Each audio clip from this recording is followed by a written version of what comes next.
Ndatina pasi. Ndanyarara. Rana pasi. Asina tutarisa. Nyasorera pasi wakati sasa. Aiwa. Sasa uko ngati pasi. Ndabika chikafu. Mama!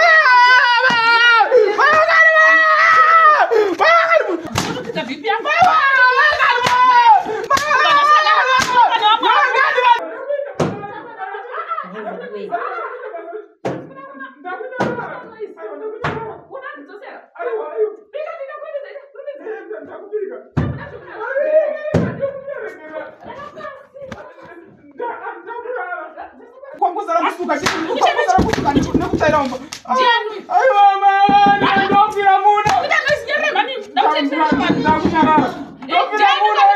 Mukuti kanganisa zvandiri kuita mune noise chiko. Hey!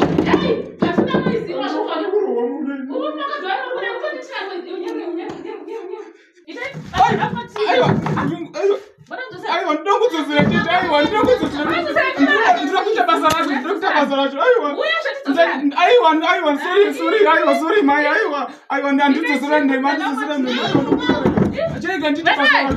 Kuti tira noise apo. Ene pamenyu masvitwa ndikubatira rent pamangu muno. Hey, kuti tira noise.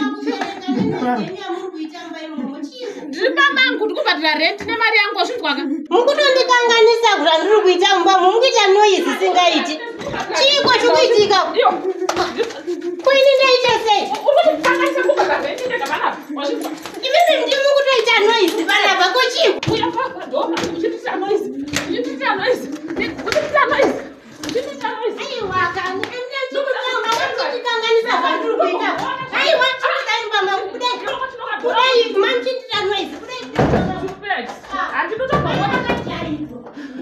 Saka ndinogona kaitora nemurume wangu zvako zvigume. Yobara ita basa uri kukuma chiri momberewe.